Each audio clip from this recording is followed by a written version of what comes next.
When Ohm and I started, like in the first 4 episodes, I didn't even want to edit. When I'm watching a video and it has jump cuts in it, it annoys me. I still kind of don't like it, but I have now accepted that you just got to do it and get over yourself. If you want a polished product, then you have to do a little bit of editing. Correct. It's a necessary evil. I'll cut right here. You got to do the intro. I'll cut right here and I'll do the intro. All right. On this episode of the podcast is Mike Miller. He knows Kung Fu. I'm just here for the fun. So the topics are like how to build a roadmap from scratch. So building a roadmap from scratch, this is something that I had to do. They didn't have a roadmap. They had things that they wanted to do, but basically they were like feeding things to their development team, like via feature factory style. Yeah. But they didn't have a roadmap they were following. So the first thing I was like, do you have a vision for your product? So we built that, and then from that I was like, let me take all these features and everybody put all your stickies on the board, and now we'll build an actual roadmap of what we want to do from this. It's really funny that you bring this up. Like I just went over this with my product owners, like in our community of practice. And so one of the things that has been on our list to do was to just take an idea. And of course, somebody that we all know and love came up with the idea of asteroid mining. We're not doing that. But you take a product idea and then like each product owner is going to write their Jeffrey Moore vision statement. They're going to make their pitch, and then we're all going to vote, and we're going to take one. We're going to get a space in our corporate JIRA, and then we're going to go in, and then we're going to build that backlog from scratch from that product vision. So one of the first things that we're doing in this exercise is, one, the Jeffrey Moore vision statement, and then having to walk them through as to like, who's your target market? So this is where we begin to draw the line in the sand, right? And so we're going to serve these people, but we're not going to serve these other people. Like our focus is here. So we use that to focus the product. The next thing that I really want to see them do before I turn them loose in JIRA, because JIRA is for work. It's for development work. It's for managing that process. It's not for making a pretty roadmap. They've tried to add some of that functionality in there. Maybe that's another discussion for another episode. Quick JIRA. All right, I got that out of my system.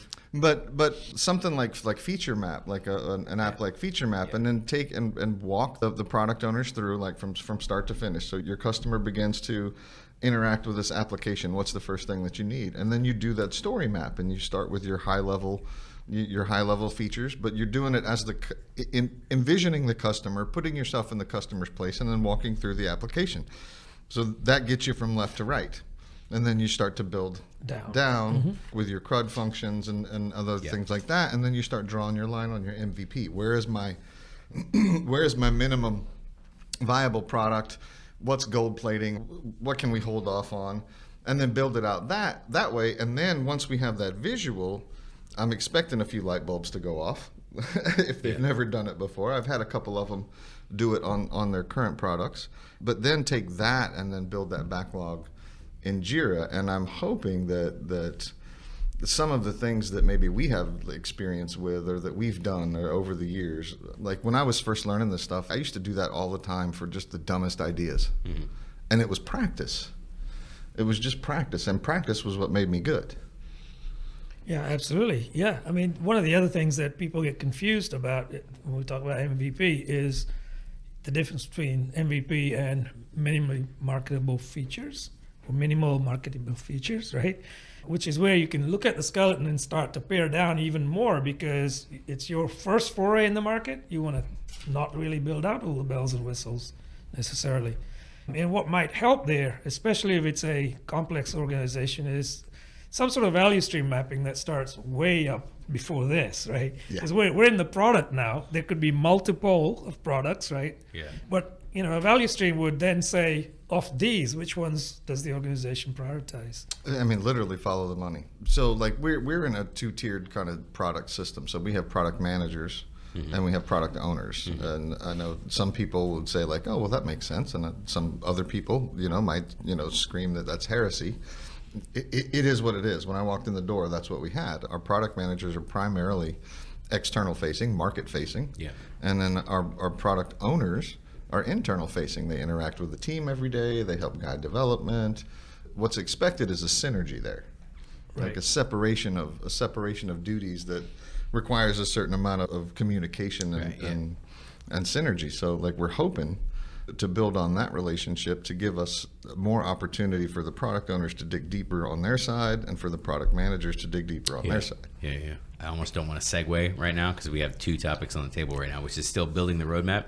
But then you guys there was another topic that I had that I want to talk about, which was MVP, because I'm like, in my experience of building a roadmap for the first time, my most recent experience, like in 2021, this year, like the MVP term was so, when I got to the company to build a roadmap for the first time, I went through everything you just did. I put all the ideas up.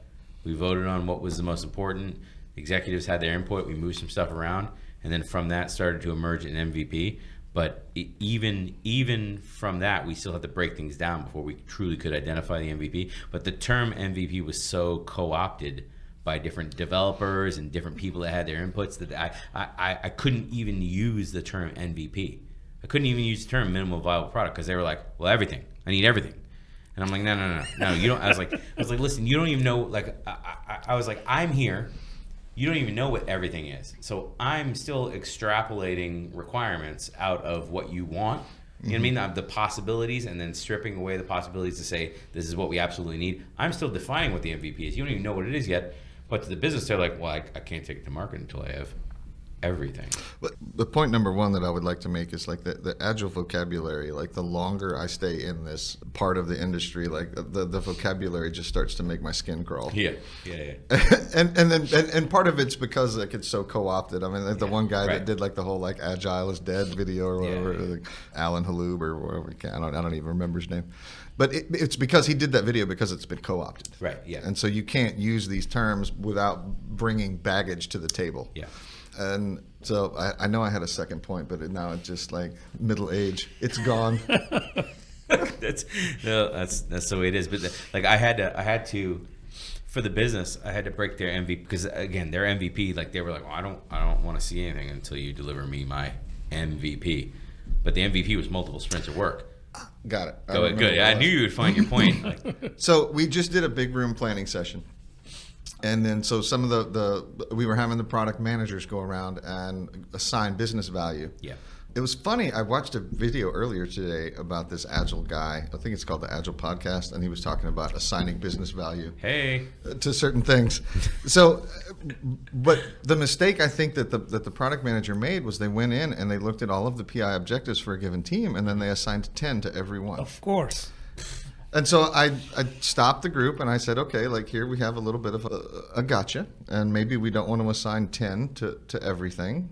We went through this exercise and they were like, yes, we understand it. The product manager's still going to assign a 10 to everything because if we don't have all of these things, like we can't move forward. And I'm like, okay, but you understand. And they're like, yeah, we understand. Like we get it. Like, so it's hard. It's like dealing with, kindergartners sometimes. But what I tell them is, what if you could only assign 110 in that list? Yeah. What would it be? Yes. Right? And then once they do that, okay, we'll pull that one off to the side. Yeah. Now look at the rest of it. What if you could assign 9? Because I don't want them fighting over, which other one could be a 10, right? And then stop after 1 or 2, and then say the rest will follow.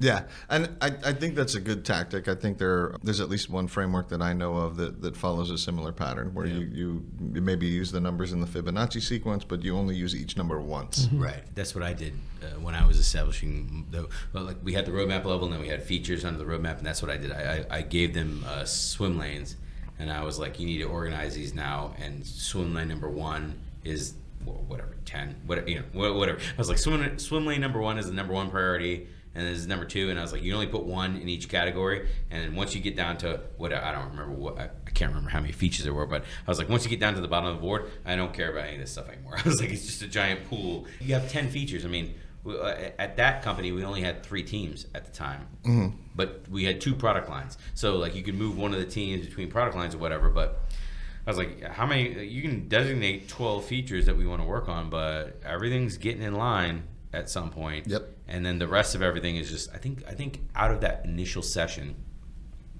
I think we came up with like 30 features we wanted. And I took the top 10 and I was like, this is my roadmap now. Yeah, it's and too then big. The bottom 20 just kind of fell off. But I was very lucky on that contract because I was coupled at the executive level. So I came in as a coach at the executive level, which almost never happened. Right. My experience never happened. Right. So I came on the executive level. I was only talking to the executives and then whoever they designated to bring into the room. And I was like, okay, the top 10, here's our roadmap. I'm going to bring these back to the teams. We're going to set up sessions where we rip each one apart and figure out what it takes to implement it and start getting forecasting and stuff like that. Because we weren't doing a big room planning. We did the roadmapping separately. And by the end of a couple days, because I was there in person doing that, by the end of a couple days, it was pretty clear, like, they were expecting it to be the work for the quarter. But we actually ended up speccing out work for like 2 years. With the estimates of what their teams were pulling when I got to the company, I was like, this is 2 years worth of work. Yeah. You know, I mean, by the time I left, it was probably like, I don't know, 6 months, 8 months worth of work, because I changed all their teams and their processes and stuff like that. But still, nobody was willing to tell you this is 2 years worth of work, what you're asking for. I don't, you know? We have so this is really interesting for me because we had something that came up. So before I walked in the door where I am right now, like, they really didn't have any kind of like quantifiable metrics on like how much the team was producing. Yeah. Like, nothing quantifiable. Yeah. So after a year, and we do, the quote unquote quarterly releases. And they do like quarterly planning, and they were doing that, like via spreadsheet and email and some other stuff. Like when I walked in the door, we just had our first big room planning session. Yep. Change is slow. But one of the things that we've discovered, like over the course of this year, with assigning like metrics to things and understanding, like, my teams know, like, if I have a team and they did 600 points worth of stuff over a quarter, a business quarter, so they know not to turn around and then tell product management, like, oh, well, we did 600 points worth of stuff. And then equate that with load going forward. Yeah. Right. Throttle it back to 80%. Because if you run at 100% and something happens, you have nothing left to give. Right. So they know to throttle it back. They know to start splitting between like production support, planned production support, and then planned feature development work. And then we still have the bucket left over for unplanned work. Which all of that stuff is great. And we didn't have that when I walked in the door, and we do now. And it's been a cooperative effort that's taken a year. But we're kicking the tires on it, and product management is like, we can see how much was done, but we're still missing a key alignment between the features that we've asked for, the features that we've publicly said were on our roadmap, and the work that the teams are doing. We assume that it's aligned, but our experience is that it is not as aligned as we thought it was. And so now we're keeping everything that we've done to get to this point. But then now we're going to add to it, and we're going to figure out, like, how do we do that alignment, especially now that we have the concept of like a team of teams working on like one of our offerings. What do you mean by alignment? What do you like? It's like you had stuff on your roadmap that they were working towards, but maybe they weren't like. Well, the stuff on the roadmap that we get is typically like pretty large. Yeah, of course. Yeah. And it's like, we want this whole thing, and we want it in this quarter. And I don't think, I mean, the three pillars, if you ask smarter people than me, the three pillars of agility are proper team formation, proper product definition, and then working tested software, right? If you don't have those three things, then something is amiss, right?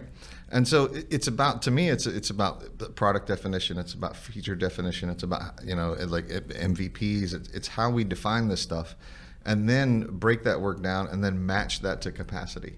Like, now we have something to match against. Like, they know, like, okay, leave the teams alone. No, we can't reswizzle the teams every quarter. Like, no, that's not a good idea. We know this. We understand this. But somebody understands it. Yeah, it's not very common, is it? Man. It was uphill, but we went through this our first big room planning, the last quarterly planning.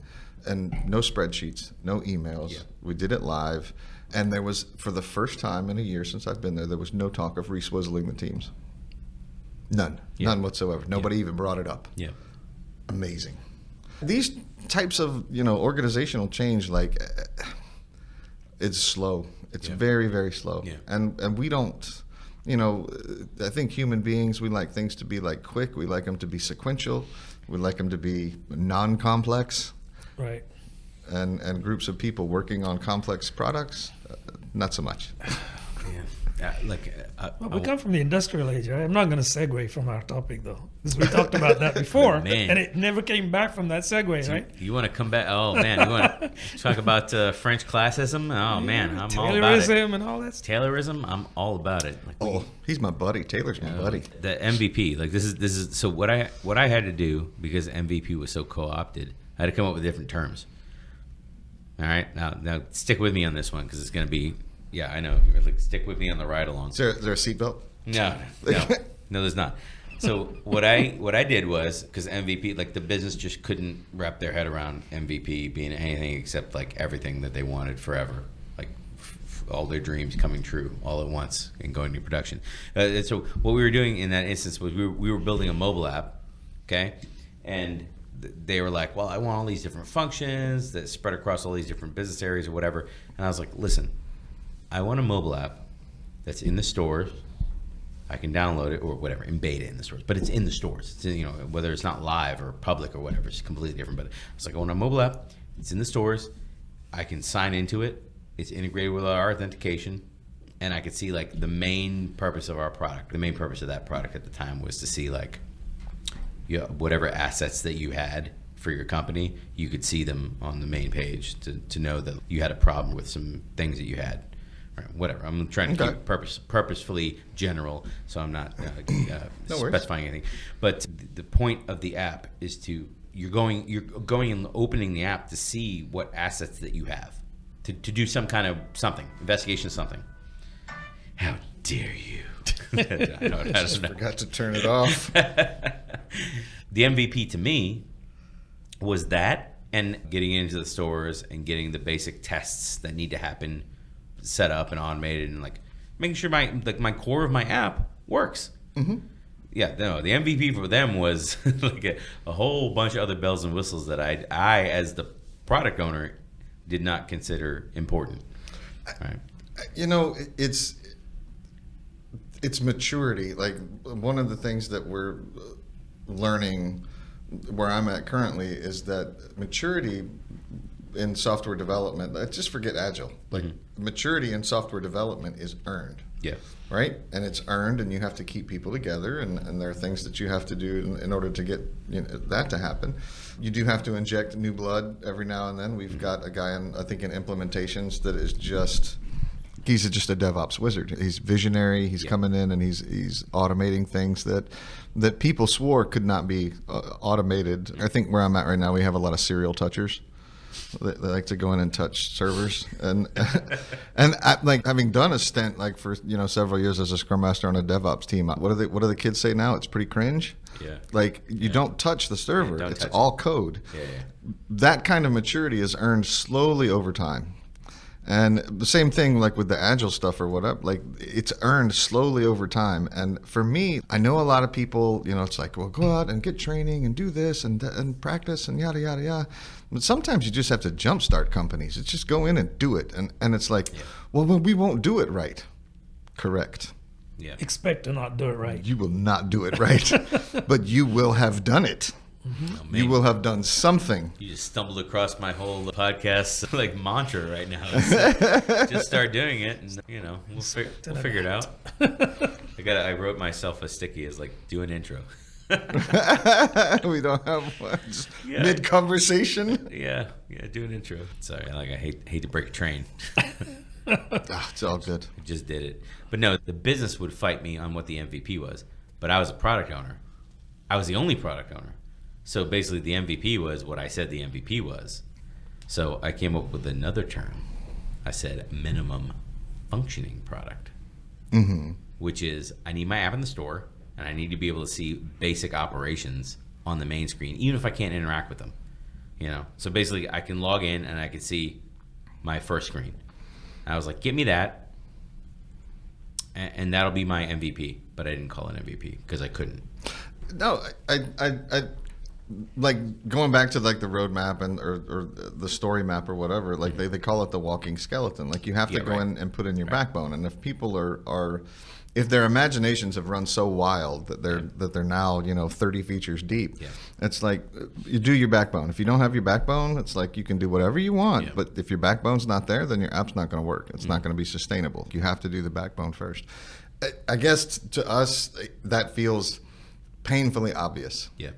But to some people it doesn't, and I think we have to find some way to ground them.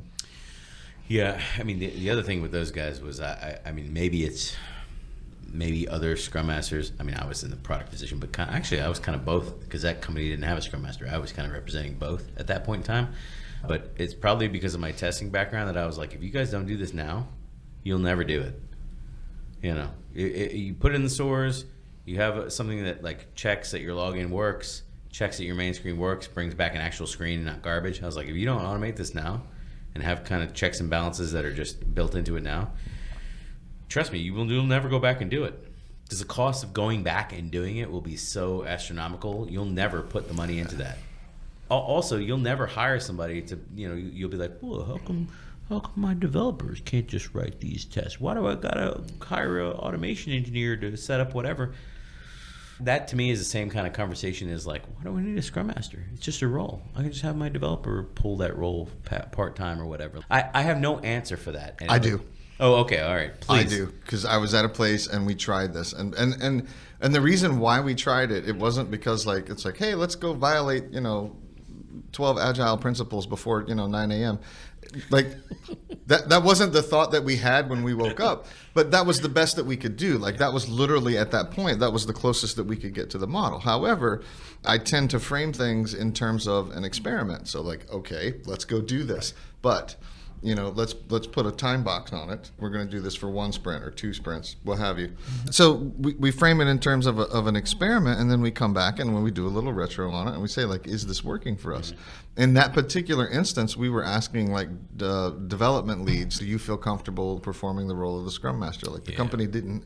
We don't have any Scrum Masters. We have business analysts. We have BAs, BSAs, and we've got this one guy, this crazy guy Mike that's running around and talking about all this Scrum and Agile stuff, and we want to give this a try.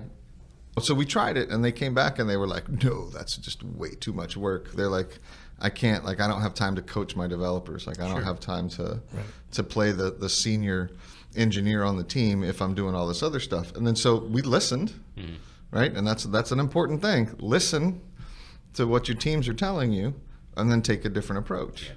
And that's what we did. And so we got better, but we wouldn't have gotten better. Like we wouldn't have. There's a difference between like reading something in the book and knowing it, and really understanding it. And that organization really understood that when we were done with that experiment. Yeah, this is a terrible problem for me because I can't think logically and reasonably when I encounter this problem anymore. Eczema? No, not eczema. No. The problem of somebody who's running a department saying like, I don't have Scrum Master in my department. I just don't like. Given the choice of spending my money on a developer or 0.75 developers and 1 Scrum Master, I'd rather get 0.75 developers. Somebody can play the Scrum Master role part-time, that's fine. I don't want to spend my money on a Scrum Master. There's no reason to. I hear that, and it's like that movie that whenever the guy saw red, he just freaked out from the 80s. Like, I can't remember the name of that movie.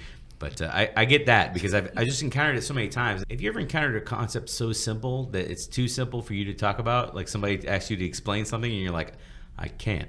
I don't understand the caterpillar's dilemma, right? Yeah, I can't. If you don't understand it by now, like I'm not going to be the one to explain it to you. I don't know. Maybe I'm just a crappy educator and I just can't conceptualize it. I don't know. I've encountered a bunch of people like that. Usually they're in like lead development roles or technical lead roles or something like that, or they're in like managerial, like director of development type roles, and they're making that call.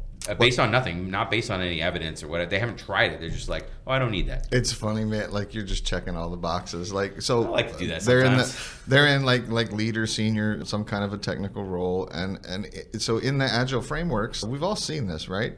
So you go into an organization and you're like, okay, well, we're going to do Agile now. Like, okay, well, this is what it looks like. You have a team, and it's a small team, and according to the Harvard Business Review, the perfect team is like 4.6 people. So we're going to have to cut somebody in half. And we're going to have to... A volunteer's tribute. You're going to have to pay extra because now you need a Scrum Master and a Product Owner. Yeah. So immediately companies start to get heartburn off of that because the price tag is going up from the way that they've always done it. Yep. What they don't get is that the way that they've always done it is actually more expensive than doing it the way that we're suggesting. Yeah. And I've had arguments at organizations with people that just don't seem to get this concept, even though the science, the research that's what I'm drawing from. Right. Like, I'm not making stuff up. Right. I don't hear voices. Yeah. I'm not reading anything off, any magical handwriting off the wall. Like, this is science. It's been studied. Right. And these are the things that you do in order to make an effective team. And they don't want to do that. And it's because these frameworks don't really address where these people go, how we handle these people, or what they should be doing, like after there's some kind of a transformation. I think that in itself is a bit of a failing. I mean, nobody, when was the last time that you lamented the fact that there was not a blacksmith that you could consult in your town? Right. Yeah, absolutely. Nobody cares anymore. Except me. I go to the Renaissance Festival sometimes. So sometimes I care. Dude. But as a general rule, I don't care all the time. I just broke my axe handle the other day. I certainly. But things change, and with it, we have to change with it. Like, the nature of work changes with it, and one of the things that I think that these people have to offer is like servant leadership, and it's just like, go make better developers. Well, but then I won't have product responsibility. You won't need product responsibility if you make better developers. Right. Well, what about all of these analysts?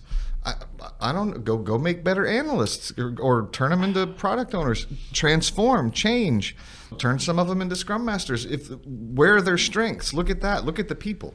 I don't want to. I'm trying real hard. I'm trying real hard not to segue us. I'm punching all of Brian's triggers. You are. Like, I still haven't. Like, I still have the point is, I should throw a sticky down here because the point is still out there. Is like how to handle that conversation, because I still don't know how to handle that conversation. You just hit on another thing that's on my list, but I normally don't bring up because it doesn't, like, I don't have anywhere to go with it. Which is my time consulting for Big Four financial firms, like, made me think. You just said something that kind of like triggered a fear when I was in there working in those firms. I go into those firms working 12, 15 years on software projects, so I know what a successful software team looks like. Mm-hmm. And I go in there, and you have people that have worked for those firms. That's the only place they've worked in their career. Yep. And I go in, and they're doing the best they can. They're trying in earnest to do a good job. Mm-hmm. Okay, but the organization is so toxic, or the management is so terrible, and there's nobody looking out for them, their skills, the future of their careers. You know what I mean? Their personal development. There's nobody looking out for that. They're just like cogs in a machine. I'm on those teams, especially if I'm on the teams of Scrum Master, and I'm like, I'm really worried about these people. Yeah. You know, but it's at a certain point, I'm like, I like, it's that stuff's tough. That's part of why I'm like, oh, I might go on another contract as a Scrum Master. That's great. I don't really want to be there, because I'm like, the point of being a Scrum Master. This is like, work yourself out of a job. Yeah, I mean, like, you work yourself out of a job, but like in those organizations, you'll never. Somebody in our circle posted something about, like, how would you describe, like, a Scrum Master? What should a Scrum Master be? And so my reply was very pithy. It's like Nanny McPhee. Like, when you don't want her, yeah, you're stuck with her. Yeah. But then, when you've gone over the hump and you want her but you don't need her, she takes off. Right. And I mean, it should be the same way. It's like, you should never be afraid to work yourself out of a job. And part of this Agile stuff, like, it touches on some psychology, and it touches on personal growth. I think that the three of us, like, we've all heard, like, the growth mindset versus the fixed mindset, mm-hmm. and psychological safety and these things. Like, I'm not a psychologist. Sometimes I wonder if I'm even a decent human being. But the point is, like, how does that make you feel, Mike? I don't. Very, very vulnerable. But we touch on some of these things, like, and the Scrum Master is not the expert at it. And I do know some, at least one Scrum Master with a psychology degree, absolutely amazing. Mm-hmm. We're not necessarily qualified, but we're carrying the torch. And I think about the best managers that I've ever had in my life, and they were interested in my growth, and they were interested in my career, Right. and they felt, selfless. And then it's like, well, no, we don't want to see you leave the team, but what's good for you? And those are the things that I kind of try to emulate when I'm managing others. And it's like, well, what's the best choice for you? Like, where do you, what skill do you need to learn next? Do you need to go somewhere? But you have to grow. And I think that, human beings, like, we have a natural proclivity. We want stability, but we don't want everything to be the same every day. Yeah. Because then we get bored. Yeah.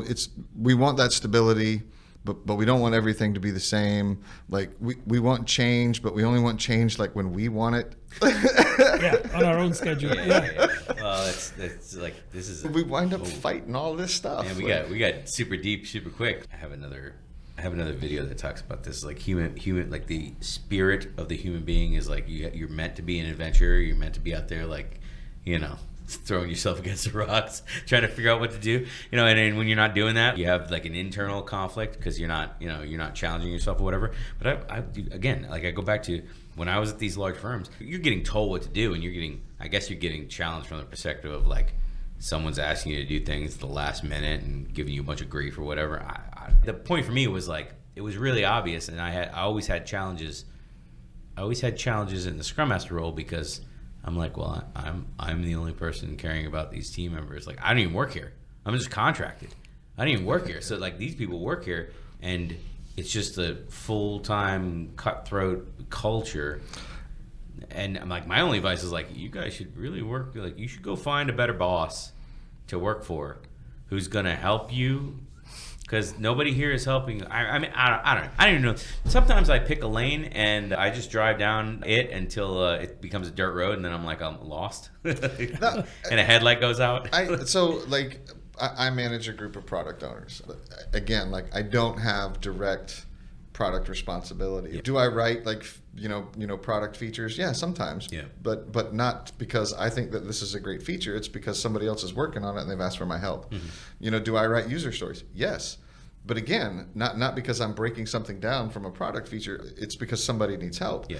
And a large part of my job, and I think one of the major contributors to the success of my team and just why my people like me, they're very possessive, is because I listen to them, and they know that, and they know that I'm at home, like on Mondays and Fridays I work from home, and they know that I have an office and I have a door, and they'll begin conversations with, is your door closed?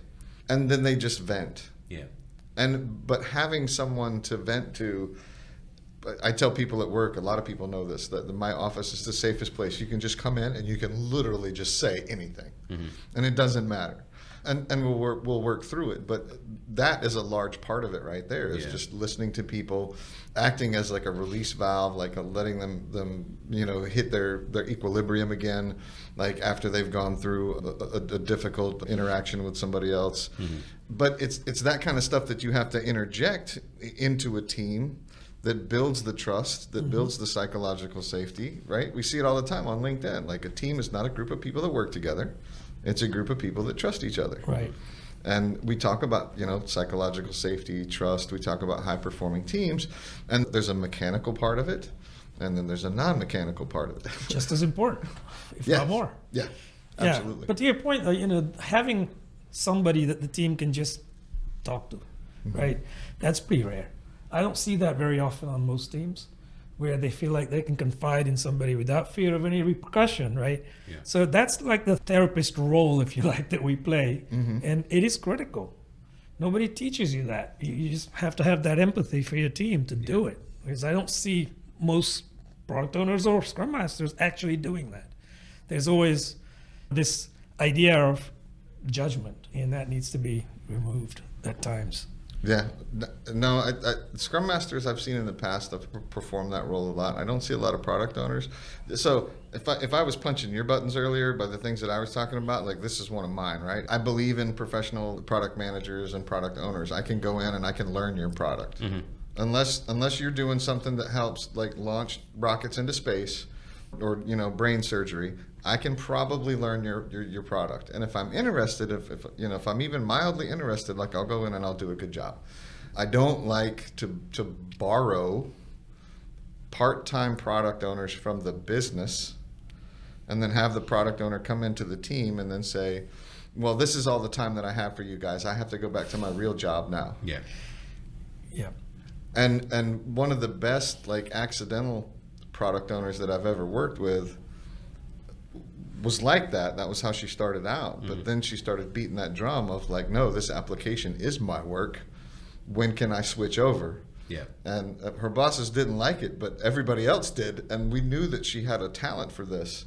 And she knew she had a talent. We knew you could see it. It was apparent in her interactions and like how she was guiding the product and interacting with the team members.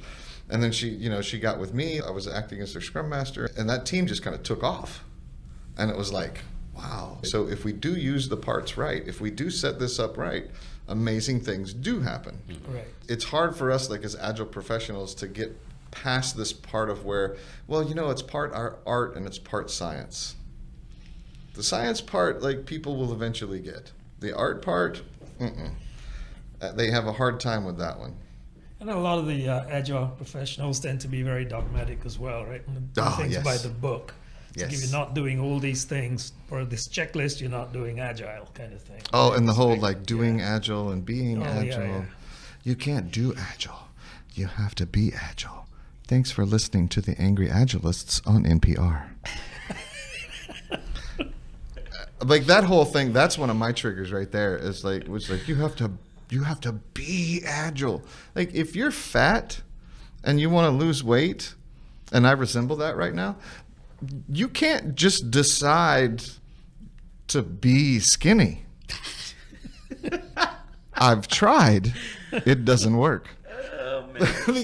There are things that you have to do, and it's something that you have to earn. And the same thing with a high-performing team. All of this software agility, it just means like responsiveness, understanding the customer, giving the customer something of value to such a degree that they are willing to turn around and give you money and say thank you. Well, you have to solve a problem. Like you have to offer them some kind of value, and that's the part that goes missing in a lot of this. Do you really understand your customer? Are you listening to your customer? And then, even if you've got all of that, if you've just got bad software development practices in the back end or whatever, yeah, like cake. You're never gonna like what? I like eating cake. Like eating cake. Listen, I want to help the customer, but I don't want to have to run or not eat cake to do it, man. I like cake. I like cupcakes. I like ice cream. I hear you. I feel for you. Just write me some code. Give me some features out fast. I don't care if you guys are up nights and weekends fixing it and keeping it running and rebooting servers. I like cake. Manually. Sweet. Serially. Cake is sweet, yeah. I'm going to go change all my variables by hand on my servers, not tell you. What's the problem with that, man? High touch customer. What were we talking about? I can't even remember what we started talking about. We started with MVP. We started with building roadmaps. I don't know. This was like 4 podcasts. Yeah. No, it's fine. We haven't even gone 45 minutes yet, man. There's 2 things that I have on here that are related to roadmaps, which is building features. They're both like feature factory items. One is building features to match competitors, because I've heard that a lot from people that interact within the product space. They're like, oh, we got to make sure we match our competitor features. Number one, that's number one topic. The other topic is, are you really moving fast because you're reacting to the market, or do you just not have discipline?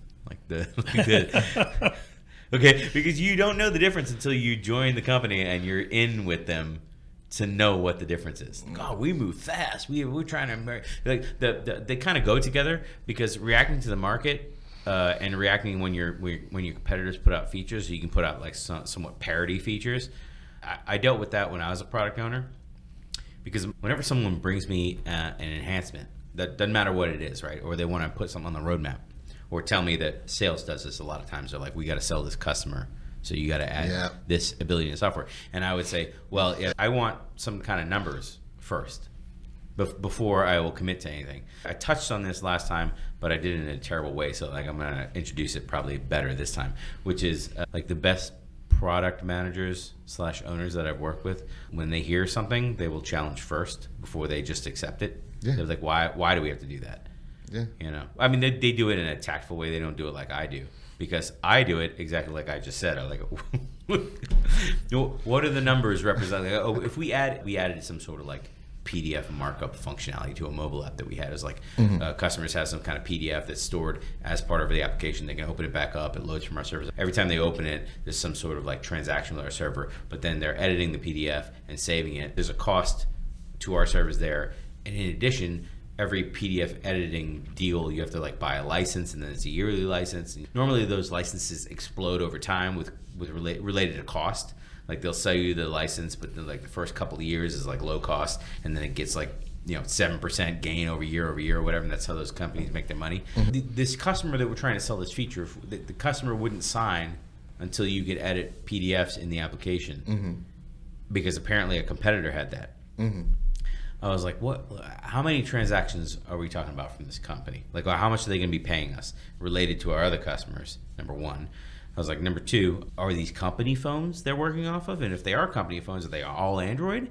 Because then I don't have to implement it for iOS and Android. I've only got to implement on Android. Right. And how are we going to sell this feature? Are we going to just turn it on and be like, our app now allows you the ability to do this forever? Or is this going to be configurable by customer? So we upcharge them.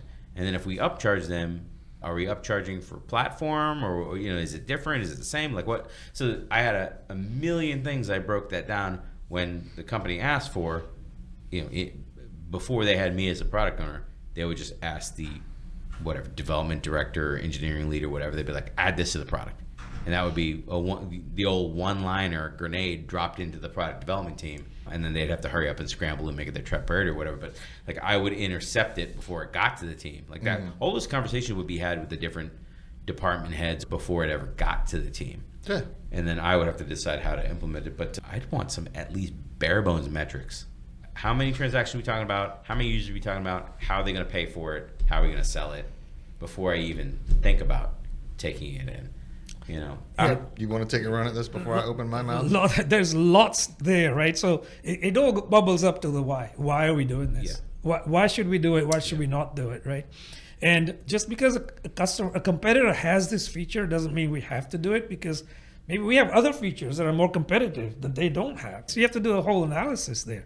And then what's it worth to future customers? Are we going to get more market share because of this new feature, right? Yeah, there's a lot there. Yeah, their pushback to me was their sales department did not think like that. They're like, we have to have 100% of what the competitors have. Features and you're also, and more. You're the also ran at that point. You're not leading the market at all, really. I understand. I'm just saying that was there in that instance. No. I remember that being their big thing. No, so we have to have 100% parity.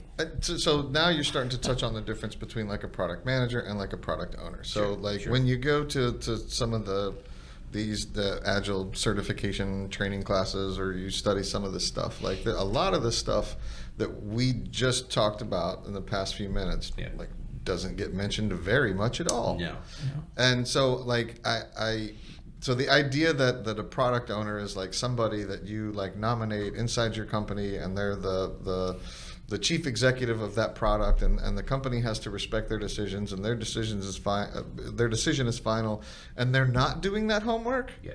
Like that makes me feel really uneasy. And like a product manager, like a good product manager, that's exactly the stuff that they should be doing. Yeah. And so, there was this guy, he wrote a book. He wasn't very famous. I think his name was Adam Smith, like from Scotland or something. The wealth of nations is directly tied to the appropriate division of labor. Yeah. And so this is why like having a product manager and having a product owner does not give me heartburn, because that product manager can be the one that is insisting on the kind of the quantification and monetization that you're talking about. That you think about, just like in software development, right? Think about quality first, not as an afterthought. Mm-hmm. Think about, for product manager, think about monetization first. Yeah. And when you look at something like the Kano model, so like a lot of product owners think that the Kano model is a picture. Mm-hmm. It's not. Just a picture. That should be a whole topic. There's a whole lot of stuff that goes on, and behind the scenes to get information in order to like build the Kano model for your product. And so what you have to do is like you have to do like surveys, and you have to see what customers consider baseline features, and you have to really take a look at like your competitors' features and what are differentiators, and which ones are the excite customers and which ones that customers don't really care about. And then you have to go back to your product vision. Who are you serving? And why? And how do you serve them? And if you don't understand that, if that's fuzzy, then you can't draw lines in the sand. Yeah. If you can't draw lines in the sand, then you try to do everything. And then you get to the point where everything is business value 10, everything's priority number 1, and you have 30 features in your, what did you call it? A minimal functional product, right? And so you have to learn to draw lines in the sand. Yeah. You have to. And we have to teach people to draw lines in the sand. Yeah. I'm real interested in what you just touched on. I come in as a product owner. Maybe I'm working with 1 team, 2 teams, whatever. Like, I can handle it. I can handle the whole product management, product ownership. I can handle both sides together with my teams. We have some success.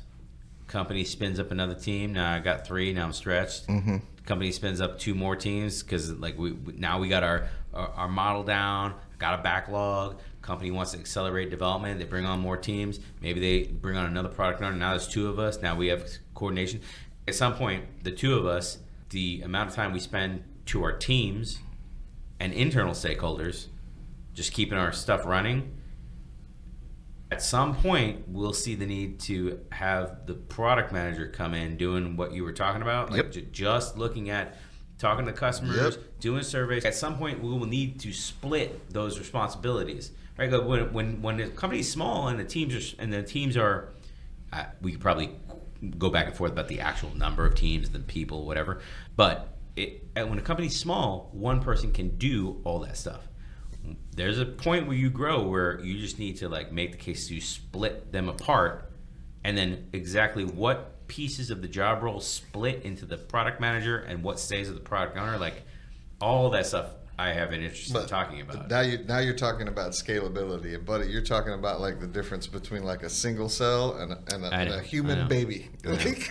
You're right. At some point, when you start to scale, you absolutely have to have structure, and I think that's what people don't get. And I think that there's been in the Agile community, like there's this. For me, I describe it in terms of like you have garage startup Agile. Right? That's where you've got like the 1 team, and you've got the perfect product owner, and you've got like the scrum master who's apparently retired from a long and illustrious career because they have all the time in the world for your 1 team. It's perfect, and it's kind of a utopia, and then you go out and you get a job, and it's like, yeah, you'll be working alongside 8 other teams. Oh, by the way, those 8 other teams, that's just the front end of our e-commerce site. Then we have like these teams like doing the microservices that are our middleware that are talking to our enterprise, like our ERP in the back end. Right. Oh, by the way, we've got 6 teams working on that, and they're all fighting with each other. Yep. You long for those garage days again. That's what happens. You're like, wait a minute. You're right. You're absolutely right. Like when you start to scale, when they start to spin up these teams, like there has to be some structure around it. Where I'm at right now, like my product owner group, we're the only ones that do our best to adhere to the like 1 product owner per team rule, like 100% dedication. And that's because like this past year, like we did try. It was out of necessity. It was the same thing. We had a product owner that was dedicated to 50% here and 50% there, but each team had a dual focus. So now she's doing 4 things. And eventually she was like, oh, I can't do this anymore. Bye. And it was a horrible blow because, I mean, she was good, and it really, really like hurt to lose her. And then when people saw that pain in the teams and things not getting done and things not being organized, when they saw that pain, they were like, oh, this is a lesson maybe we should learn. And so we've gravitated back towards that 100% dedication. Now we're not perfect, but we don't have any more instances of where we've got somebody split like 4 different ways. I did the same thing. Like when I was a product owner, one particular time I had like 3 products. 3 products and like 1 team maintaining 3 products. And we're like dipping into each roadmap. We're not even dedicated to any one thing. It was just so. I don't even want to say context switching. We were just so. It is it is. It is context switching. If you have people switching teams, that's context switching. If you have the people that are 100% dedicated to the team, but the team's doing 3 different products, like you just said, that's context switching. It's still context switching, and it's still costs. Yeah, it's expensive. Yeah, there was never any kind of discipline, like product manager stuff. There was never any of that kind of stuff in that particular organization. Let's say you had a team and they maintained 2 different products, right?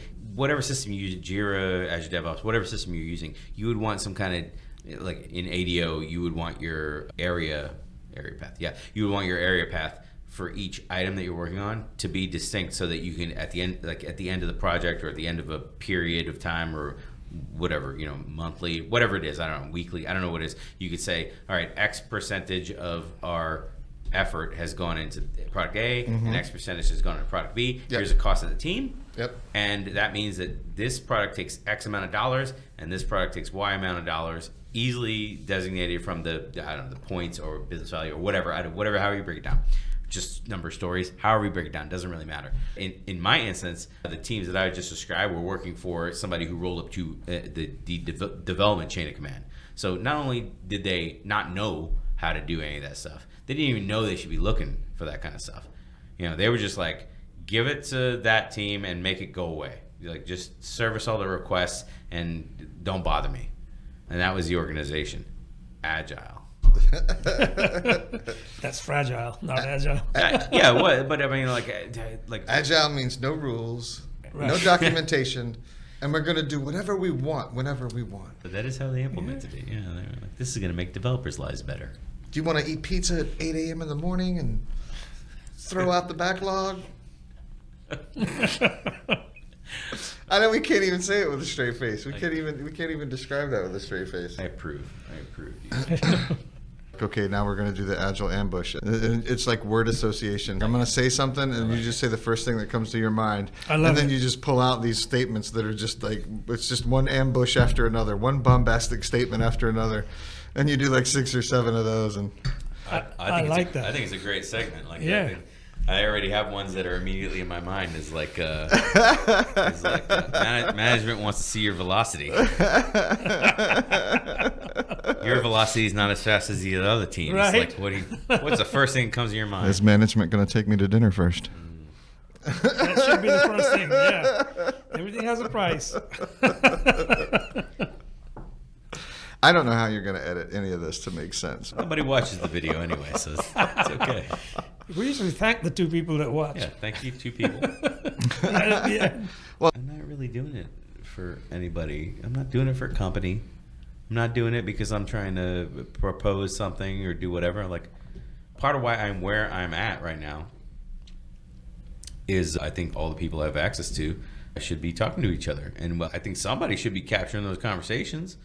Because there's a lot of people out there that can benefit from just being in the like if we're just talking, like just the 3 of us, we're just talking just about some random subject. Like, that never happens. The introduction to this podcast, we're going to talk about random subjects, and everyone just tunes right out. If we're just going to talk about a random subject, there are people who are just entering the field that can benefit from just being and listening. Just listening to us cruise through these topics, you might be like, oh, my company has this problem. And then we touch on that, and maybe a light bulb goes off. But otherwise, what are you going to do? You're going to go back to your company and you're going to listen to some director of development who doesn't really care. We don't need it. We don't need Scrum Masters. Yeah. Like, well, I know how to develop software. I'm the best. Well, I think about like all of the conversations that we've had, like not during like lean beer, but like after lean beer. Mm-hmm. And like the good conversations that we've had about things that, maybe somebody asked a question and it was just something that one of us got like really passionate about. And then having that conversation and being able to get it out, without the 7.5 minute like time limit or whatnot, like some of those conversations that it's almost like, you should have somebody run around and like just follow you and just record that stuff. Yeah. But then they have to stop after 4 beers. Like they have to turn the camera off. It gets better after that. When you listen to yourself talk, or when you watch yourself, especially when watching yourself is the worst, but when you listen to yourself talk, you learn something about how you interact with other people. Mm-hmm. You don't normally get that, I would think, unless you have somebody good that actually gives you good feedback that you listen to. Yeah, this is like that was 2 things. somebody who actually is willing to give you good feedback, and then that you listen to, right? Because like somebody might be giving you good feedback, but maybe you're not in a spot to hear it, or maybe you don't regard them as a person who gives you good feedback normally, so you don't want to hear it. But when you're listening to it yourself, it's difficult not to be like, ooh, like. It took me a while, like when I was doing my podcast, and we were just doing it for fun, and we were doing it as a lark. We were doing it to see if we could do it. It was a really, really good experience. And then listening to myself, like it took me a little while to get over myself. And then when you're listening to yourself, now you become like that voice becomes like a third party. It's you. Yeah. But it's separated both in time and kind of digitally. And you start to you pick up on some of the different behaviors that you have that go to the quality of kind of the message that you're trying to give. Yeah, I will tell you, there are certain things that I say in my speech patterns that I have already paid attention to trying to cut out because I had to edit them out so much. Yeah. And then I also have learned that when you're training somebody, is the 4 C's, right? You're supposed to proceed through the 4 C's. Like you have to teach them why what you're about to teach is important. Then you have to teach them the basics. Then you have to reinforce the basics. And then whatever the 4 C's, I can't remember exactly. I know what you mean. But like, I will start the story. I will start the topic, and then I'll segue to a story, and then I'll come back to the topic. And I'm like, man, it would have been so much better if I would have just summarized what my point was to start, and then taken the listener on a journey, and then reinforced it after the story. I didn't realize I did all that round the world nonsense until after listening to, I don't know, the first 20 episodes. I think it's just about structure. I mean, and that was one of the things that, like, when I first discovered like Scrum, and I tell this story a lot. Like, we didn't know anything about consulting companies. We didn't know anything about certifications. We didn't know anything about this. We knew we were doing something and we were having problems. Yeah. And there was this thing called Agile, in which we went and started to look at it, and we taught ourselves. And there were some very heated discussions, like on that team, and we really kicked the tires on a lot of ideas, and then we really beat it up, and we didn't have anybody that we could turn around and ask, are we doing it right? Yeah. And so we had to figure it out for ourselves. And so, it's like, 3 people on the team are saying, we should do this. And then like 4 people on the team are saying, well, we should do this other thing. And it's like, well, okay, we can only do one at a time. Like, which one do we do? Yeah. And then, so we picked one, and then we do that. And it's then your experiment again, right? Try one and see what happens. And I still to this day feel that made that team like that much stronger.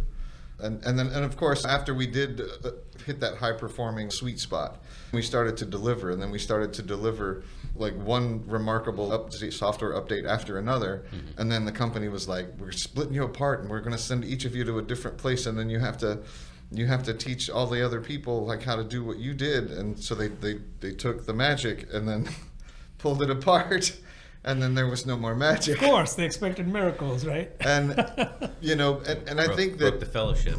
Well, but some people talk about Agile with a big A or whatever. But the all of the different like certifying bodies and all of the different frameworks competing. Like, I still get emails from some people from a particular framework. I have zero desire. I mean, not anything bad against them. It's not. It's just like, that's not where I'm going, and I just don't. Like, but I still get somebody sees Agile in your name, and then they try to subscribe you to a newsletter and all this other stuff, and everybody's like competing for like market share, Right. And it's Right. and then you've got the guy in the corner in the back who's like, I do Nexus, like. Like, I think that only contributes to this.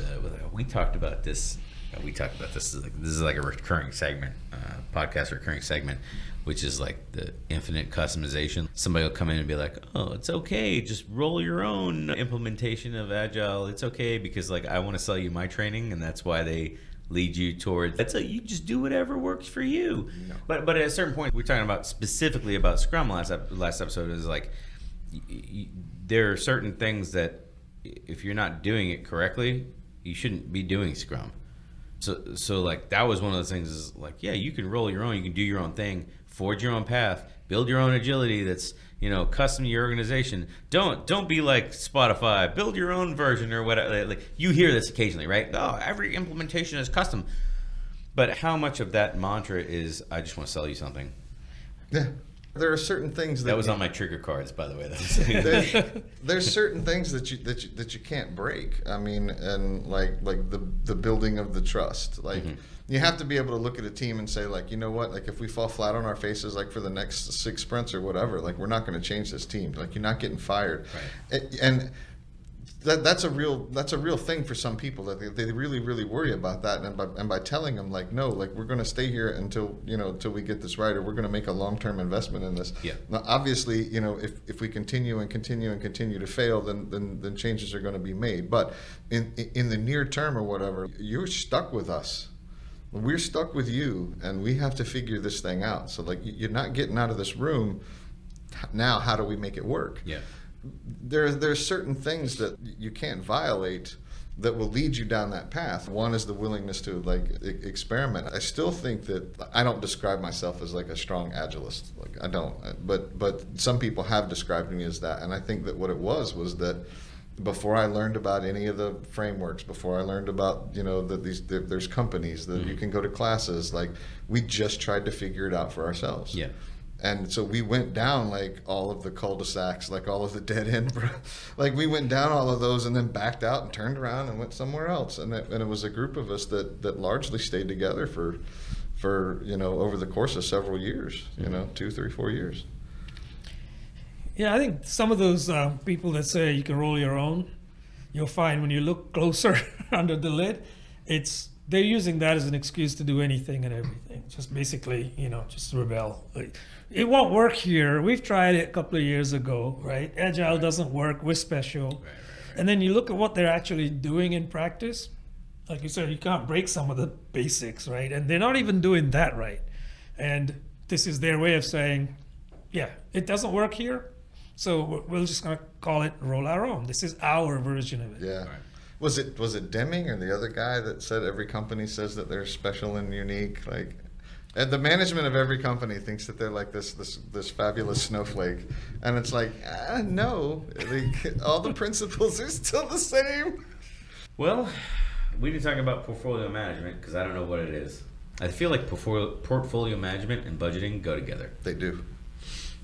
Somebody told me, wow, this is like an intro to a real topic. Somebody told me that they took, I can't remember who it was. I wish I could remember who it was. Anyway, they took a couple of SAFe classes is what they did. They took a couple of SAFe classes, and they're like, the one that actually made a big impact on me was the lean portfolio management class. Okay, if they took that class, they didn't take it by accident. That is the deep end of the pool. Right. I mean, that's like, I don't know, there might be sea monsters like at the bottom. Yeah, well, that was what they told me, and I was like, I don't recall ever meeting anyone that actually took that class. I mean, I met a whole truckload of SPCs, but like, I know. Don't they get on your nerves? Yes, they do. Oh, man. I'll be renewing my SPC in December. Well, it was great having you on the podcast.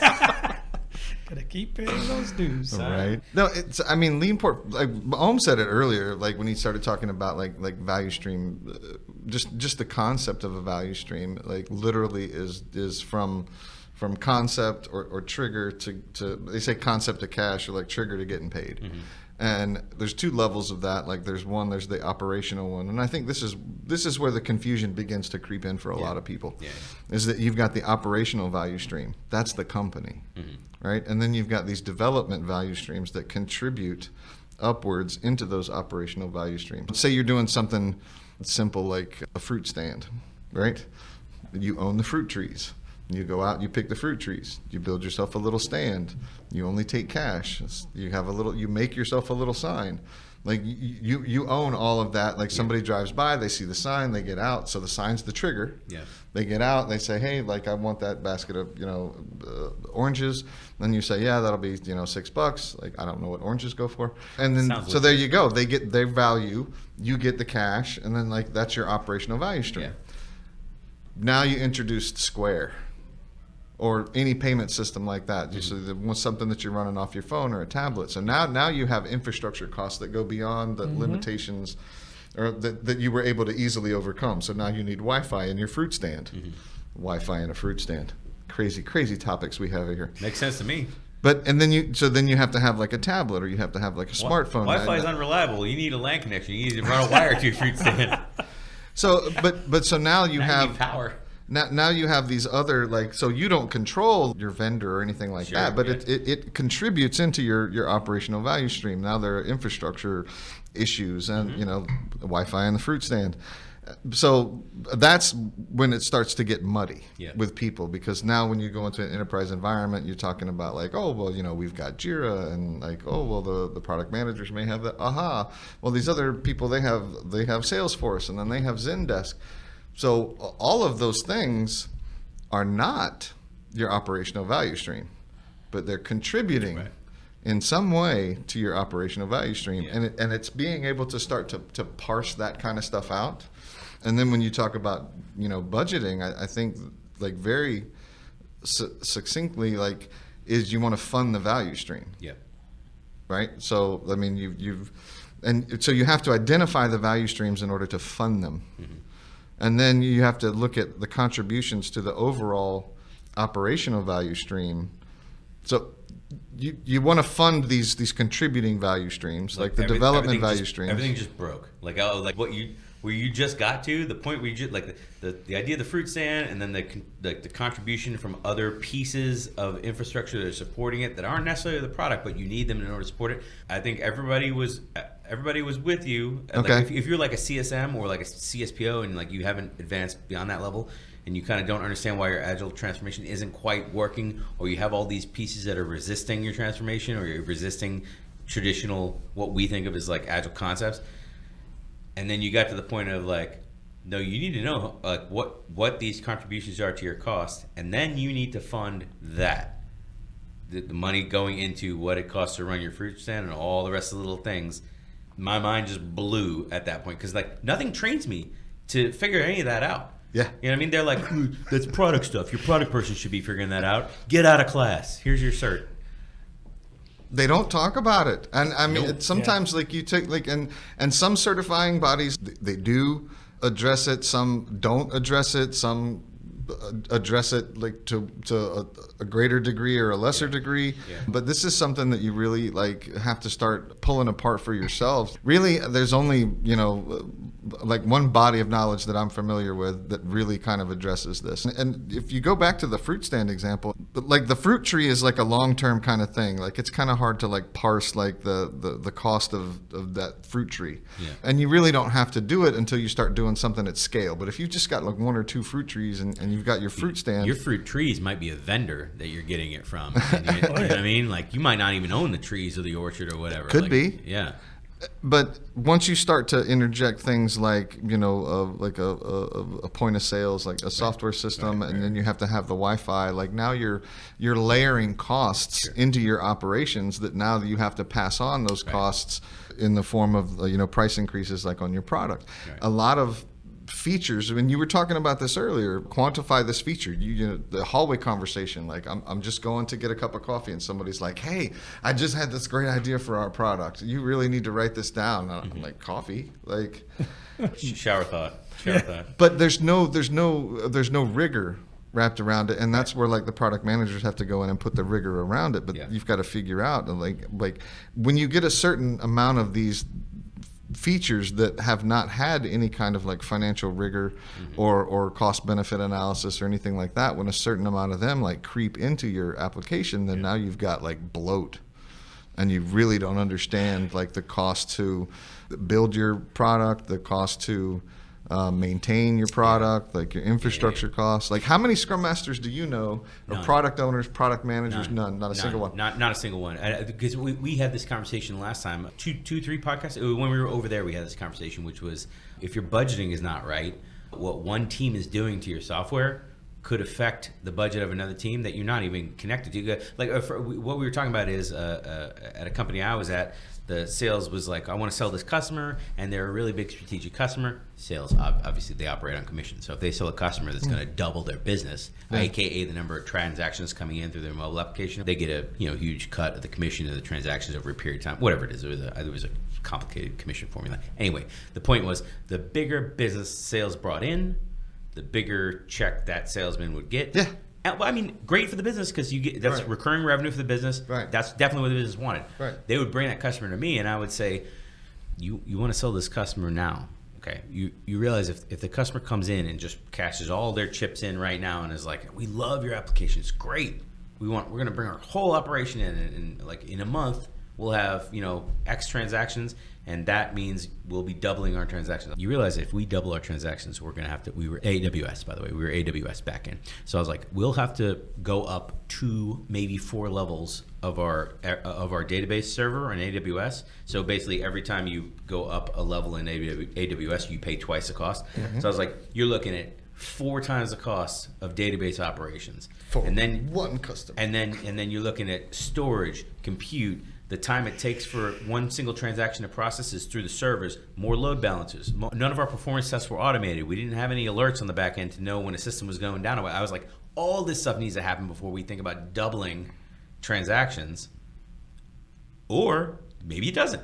Like if the business is okay with the system going down in the middle of the day on a Wednesday, that was a real situation for me, by the way. That is not theoretical. I bring all that up because sales wanted to do that, and if I did that, the development team and the budget that it took for the development team to run their actual team, what they pay the team members, that would not have been impacted. But if operations was not included in the development budget, wasn't included in the value stream like we were talking about, if operations was a different budget, what it takes to run my servers, and wasn't anywhere near included or separate, or worse, if a different C-level executive ran operations and a different C-level executive ran development and a different C-level executive ran sales would say, we want to bring on X transactions. We want to sell this big customer. Development would say, cool, no problem. Software supports it. I don't see a problem. And operations would have seen a huge hit to their budget because they maintain all that hardware and stuff like that. In that case where you have operations in the middle of the year, you make that sale, now operations has to go back to, I don't even know where they go back to be like, we need double, triple, quadruple the money to run the back end. Nobody else would have seen that money. Well, this is one. It's classic systems thinking, right? Yeah. So that subsystems are hungry, but hungry to the point that they'll eat everything up and then bloat themselves and then unbalance the whole system. So there have to be some kind of guardrails. Just like when we go into organizations and we try to put guardrails on, product management, saying, well, no, you can't ask for 30 features, in a week. Like, it's not going to happen. You can't do that. Just like we try to put guardrails on them, the organization has to put guardrails on the different departments in the organization in order to preserve the health of the whole, or promote the health of the whole. Yeah. And when you see organizations with very strong sales departments, you're going to encounter a certain amount of dysfunction because they like to swagger down the hallway and they, we bring in all the money. Hang on there. If you didn't have anything to sell, you wouldn't be bringing in anything. Right. So, there has to be some kind of systems thinking involved in preserving the health of the overall organization. What do you do in that position if you have to go back to the well once a year, submit your budget, and hope they do whatever, play the game of plus minus 10%. You have budget you didn't use, you don't get that or whatever. But in the case where you sell a big customer and you're getting a strategic customer, the company's never going to say no. Yeah.